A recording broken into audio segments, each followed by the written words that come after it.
Hello and welcome to the Becoming Your Highest Self podcast. I'm your host, Macy Renee, and we are going on a journey together, my friend.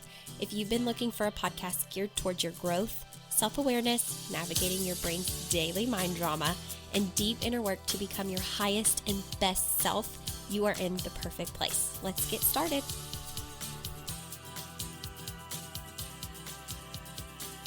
Hello. Welcome back to another episode of Becoming Your Highest Self podcast. Welcome. Whether you're brand new or a returning listener, I'm so grateful to have you here, and I hope that you enjoy the episodes. So as you guys know from last week's episode, the podcast name will soon be changing here in the next few weeks. I was working through figuring out what I want the new intro to sound like. I'm going to have to pick some new music soon. And it's kind of bittersweet because truthfully, it's so crazy to think about now. But when I started this podcast, I literally had the oldest laptop in the world. And I had a desk made of Kirkland brand toilet paper from Costco. And I had no idea how to do any of the technology, how to record, how to edit. I didn't know how many episodes I would actually do before I got tired and possibly gave myself permission to quit. And so it's just such a bittersweet, exciting thing to think about of how far the podcast has come, how far I have come, how much I've grown, how many people this podcast has helped, the people that I do know that it's helped because you all have told me, but also the people who've never told me and who are listening and have never introduced themselves on social media, or, we've never met, or they've never even shared how the podcast is helping them. It's cool to think about the reach that it's having and the people that it's impacting and the clients that I have met from the podcast. I mean, I am in love with all of my clients. I am truly blessed that they found the podcast and decided, to work together to achieve all of the things that they're wanting to achieve in their life. I have so much fun. And last week I took off from coaching because I had my training that I've kind of told you guys about with my coach, which P.S. I did get hired for the position. So I will be coaching a lot more people, which means my one-on-one availability is really going to be cutting down. Like, I think I have the capacity to take realistically 2 to 3 more clients, and I just had an amazing consult today, and we'll see if that person decides to move forward and what they decide to go with, whether the group program or one-on-one. But if that happens, then I'll likely only have maybe 1 to 2 spots left that I truly believe I'll have the capacity to still serve at the highest level. But that's really exciting. So I accepted the position, and that'll be starting soon. The podcast name is changing. I'm learning so much. There's just so many things coming down the pipeline, and I'm super excited. And I think that I had a point I was getting ready to go with, and so I lost it. Squirrel brain. I don't even remember where I was going with that. But long story short, it's been so fun to get to this point in my entrepreneurial journey. And yeah, let's see where else we go together. How about that? I'm so excited. So I hope that you'll stick around. We're still going to be talking all highest self stuff. Nothing content-wise will be changing with the podcast except for the name. So I'm excited. All right, you guys, I wanted to get on here and do an episode about wanting to rescue others. How many of you, if you could raise your hand, I can't see you, but how many of you really struggle with wanting to rescue people that don't seem to want to rescue themselves? And it's so frustrating, right? It's so disheartening sometimes when you see that people are struggling and you want to throw them a lifeline, and maybe you've even tried throwing them a lifeline, and it just seems like they don't want it, or they don't know how to take it, or they do take it and then they go backwards. And it leaves you in this place of depletion and frustration and anger and sadness and all of the things.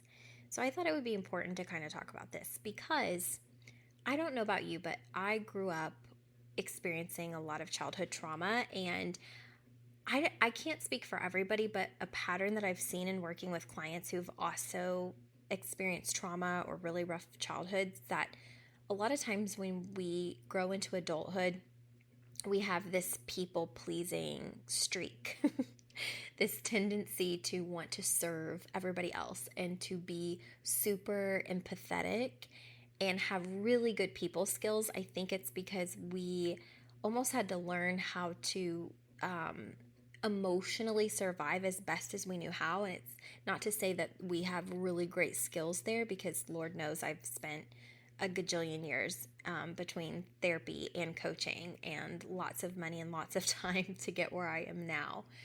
But I think that there is this, this piece of people who have gone through a lot in their younger years wanting to people please, or I think what it is we anticipate disaster, and we don't want to feel the disaster. We don't want to go through the anticipated disaster, because that means going through anticipated negative emotion, and therefore we try to rescue other people who sometimes don't want to be saved.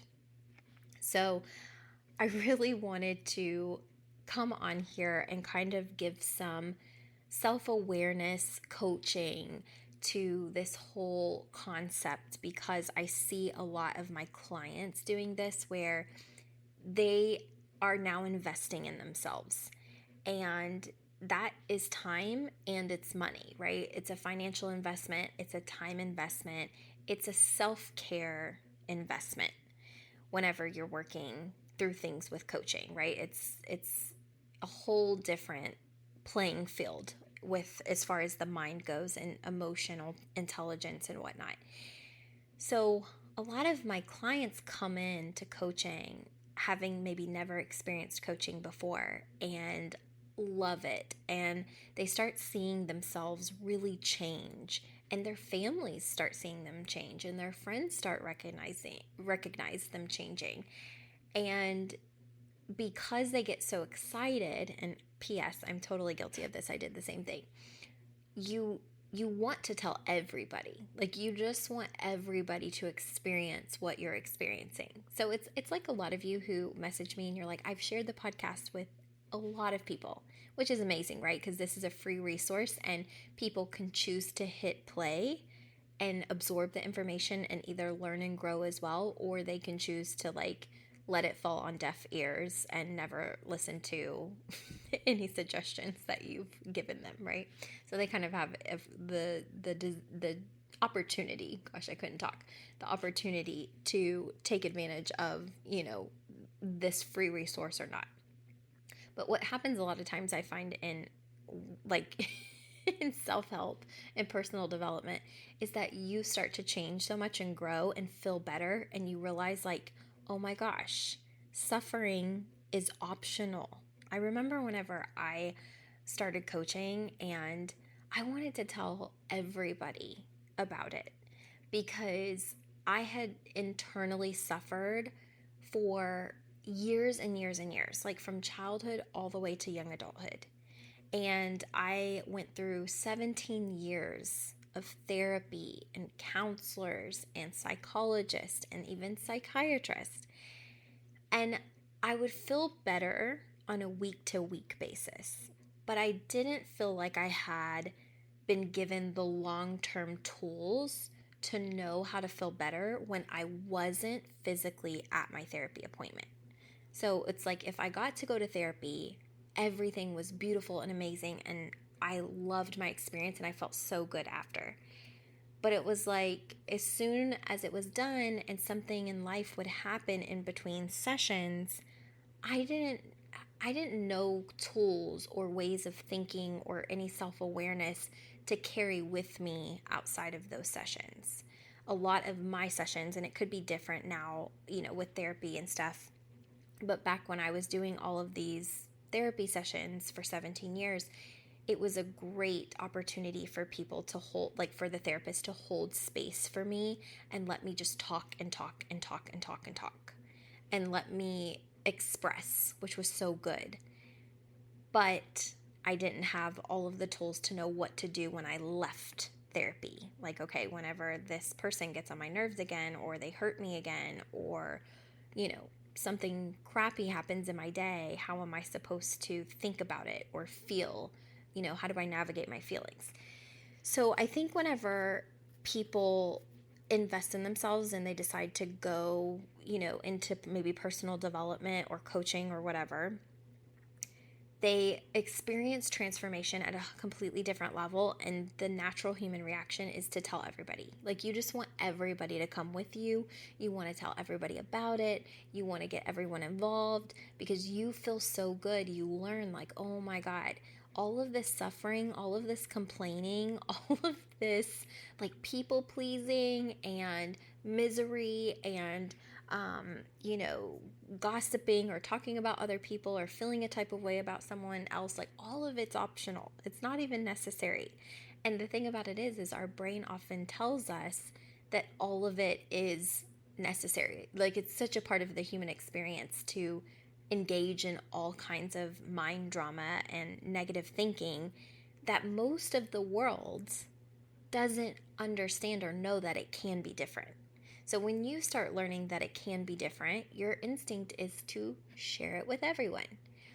And it's also to a lot of times try and rescue people who don't necessarily want to be rescued. And that's where the hard emotions come, when you're feeling like you're doing something really good by trying to help someone else, but they don't want to help themselves. And so something that I teach my clients a lot is that you cannot change your people, right? And I've even talked about this on the podcast, that you have to be really careful when you think that you can change someone else. Because when you think that you can change someone else, you really have to get curious with yourself of if you're manipulating, whether it's intentional or unintentional, if you're manipulating or restricting love or if you're totally controlling from a place of like, if you don't behave this way, I'm gonna leave, or if you don't love me this way, I'm not gonna love you this way, right? Like, if you're restricting, if you have stipulations on the way that you give love, like if it's conditional, that's a good way to say it. It's like, if the way that you treat someone is based on conditions, you really want to be careful if you're like, well, I can make someone change because I'm doing X, Y, and Z, or I've told them X, Y, and Z, and if they don't do it, then we can't work out. And I just want you to be really aware of yourself if you're doing this, because there's a difference between threats and manipulative behavior to get someone to do what you want and boundaries. And if you're confused about, if you're setting boundaries, go back and listen to the earlier episodes, because I do have an episode called For the Love of Boundaries. I think it's one of maybe the first 5 episodes. But boundaries are where you set an expectation because it's the right thing for you. And if that person continues to break the boundary, knowing the boundary that you've set, you follow through. Because the boundary is never for the other person, it's for you. So it's like, if you continue to do XYZ, that just isn't working for me. It's not what I'm going to accept in my life. And, if it's something that continues to go on because it's who you are and what you're going to do, then I am going to have to leave, or I am going to have to insert whatever you're going to do. And in order for your boundaries to be respected, when that person breaks the boundary, you have to follow through with what you said you're going to do. And that's where a lot of people mess up, and they think, okay, well, I told them the boundary, they broke my boundary, they're not listening to me, I keep having to say it over and over again. And so in that case, you're not honoring your own boundary. If you're having to repeat yourself multiple times and tell someone the same boundary over and over and over again, and they're still not honoring it and they're still not changing it, it's because you're not honoring your boundary. You're not changing because you don't want to feel the negative emotions that are associated with following through with that boundary. So manipulation will look like, if you don't do this, I am not going to show you affection, right? It's almost like whenever I joke with my clients and I'm like, are you being petty Betty? That's what I call, that's the nickname that I give this imaginary character that sometimes lives within us whenever it's like you do something petty because someone's getting on your nerves. So it could even be like simple, like your partner, and maybe they've done something that has made you mad, and instead of using like adult communication and saying like, hey, this upset me, or hey, this made me mad, you almost have this toddler tantrum and you decide to do something so petty Betty where your not best you shows up, and it's like you slam cabinets around the house, or your partner comes to try and hug you and you pull away and give them a face, and when they ask you what's wrong, you don't answer them, you won't communicate with them, you just act like it's like we act like we're in kindergarten. I'm not just going to say you, because sometimes I've done this as well. I'm better about it now, but it was really hard for me before any kind of coaching to like step into my power and say like, hey, this really bothered me, or hey, we need to talk about this. It was easier for me because I was such a people pleaser, and because I didn't like conflict, and I didn't like feeling unsettled, and I didn't like experiencing negative emotion. It was so much easier to be petty Betty. And and the way that looked was like, if you do something that has ticked me off, but you don't know that you ticked me off because I'm not telling you, and now you're trying to like, hug me or be nice to me, I'm going to be mean to you, and I'm going to withdraw love in this manipulative way to get you to feel bad for whatever you did in order to teach you a quote unquote lesson. You know what I'm saying? So it's different. Like, that's not healthy. I'm just saying it's very normal. We do this a lot. We joke with girlfriends and maybe even guy friends about, the fact that we do this. There's a lot of Instagrammers that tease this kind of stuff. And it's so funny to watch and engage with, because it's like, oh my gosh, I do that. But at the end of the day, it's oftentimes not coming from this emotional adulthood place. It's coming from, I don't want to feel the negative emotions, yet I'm feeling some negative emotions coming up. And in order to feel better, you need to behave a certain way, but I'm not going to be strong enough to stick with my boundaries. So I'm going to get you to change by manipulating the way that I show up and give you love, or show you care, or give you the things that you're wanting or needing from me. I'm just going to withdraw. So that way you have to change in order to be what I want you to be.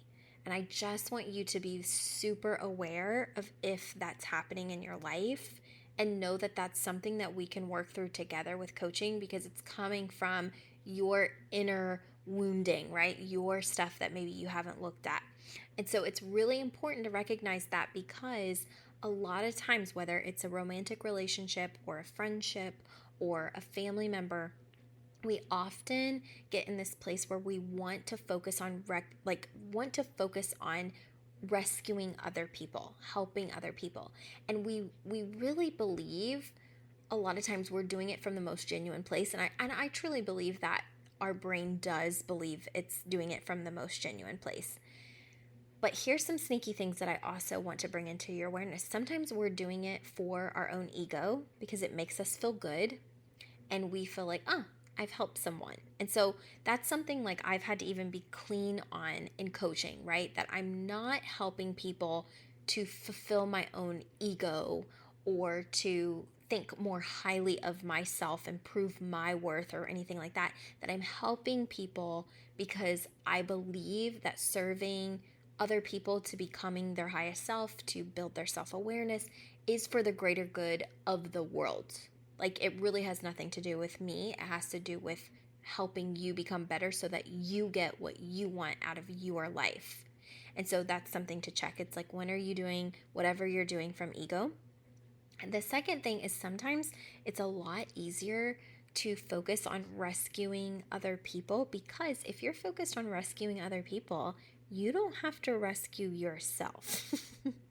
And this comes up for my clients a lot too, in that they want to jump in and help someone else a lot of times, but they're not always helping themselves, or they're not allowing that other person to step into their power. So I recently coached a client on this who has the biggest heart and is so empathetic and really wanted to help other people, but they're helping other people to the point of stressing themselves out and giving themselves a lot of anxiety and like wanting to make sure everything goes right for these other people, and basically trying to do damage control before damage has even occurred, which I have told my clients I get that 1000%, because hello, I was the same way, and sometimes this pattern still shows up. But when you're busy trying to rescue other people, you rob them of their power to rescue themselves. So it's kind of like if you were to recommend this podcast to a friend that you know is struggling, and you're like, hey, go listen to this Macy Renee woman, right? And listen to Becoming Your Highest Self, or whatever the podcast name is about to be, right? And you're like, go listen to her. And you really want them to do it because you know that they're struggling, and maybe they're like trying to, like, they constantly come to you for advice and it's draining you, and you're just like, you're trying to help them, but you're like, please go listen to this podcast. It can help you so much. What you'd want to watch out for is if you're constantly on them about, have you listened to the podcast? Have you listened to it? Have you listened to it? Are you going to go listen to it? Because it's really going to change your life. You need to go listen to it. Like, are you going to listen to it? I really need you to change to make me feel better, right? I really need you to listen to it because you need some serious help and you're not listening to it and it's stressing me out. Like, you just want to be aware of when you're trying to fight for people who don't have the fight in themselves, because all it will do for you is make you feel defeat and sick, and it takes away from your ability to focus on yourself. And I know that might sound selfish, but the work that you're doing on yourself is so important, because when you allow yourself the space to heal and work on you, you also provide better space for someone else to step into their power and decide what's going to be best for them. And sometimes I know it's really hard, because sometimes what they think is best for them, we don't agree. And we're like, no, why are you making these decisions? Why do you keep doing this? Like, here's the path. This is the path you should take, and then everything would be better, and everything in your life would be easier. And please do it. You're stressing me out. But we cannot change other people. We cannot change people who don't have a desire to change. So every time my clients come to me and they're like, so-and-so's not changing, so-and-so's not getting better, I tried to coach them. PSA. If you are a client that is getting coached, whether by me or someone else, never, ever, ever do unsolicited coaching. My coach taught me this so early on, and most of us never listened because, again, we loved our transformation. We were learning so much. We learned that suffering in life is really, truly optional, and that life doesn't have to suck. So when our significant other would come home from work complaining, or friends would come and they'd want to, unload all of their stuff that they've unloaded multiple times, or the coworker or whatever, we would often want to coach them with everything that we were learning from our coach. And it never ends well. If you've tried it already, it won't end well. It's like, don't do it, okay? Because here's the difference, and this is why I will never reach out to people that I think would benefit from coaching. If someone's complaining on social media, there's a lot of times where I know that I can help them. I will never inbox them saying, hey, you should sign up for a consult with me. I can help you. Because sometimes people complain because they don't know that there's another way. Sometimes people complain because it gives the attention that they don't feel like they know how to get in their life for themselves. And so when they get it from other people, it feeds a need that they don't know how to, they don't have that skill. So it's kind of like the way to get what they're wanting in that moment.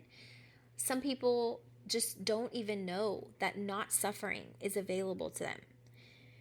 And when you are actually deciding you're going to make a decision and you're going to hire a coach, your brain is in a completely different wavelength. Okay, you're ready to hear the hard things. That's what a lot of times we talk about on a consult. Like when I'm on a consult with a potential client, we talk about how, like, therapy is great if you're wanting to like kind of talk it out and repeat yourself and, be validated for all the things in your past.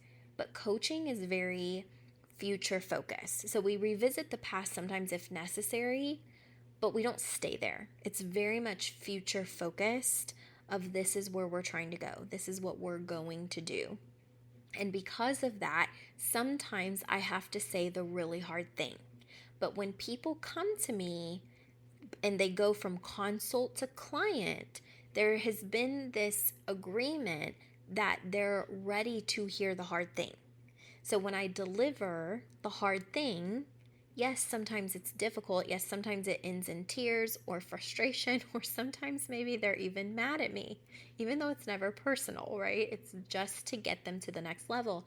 The difference is their brain is primed to hear the difficult thing. They've invested the money and the time to hear the difficult thing.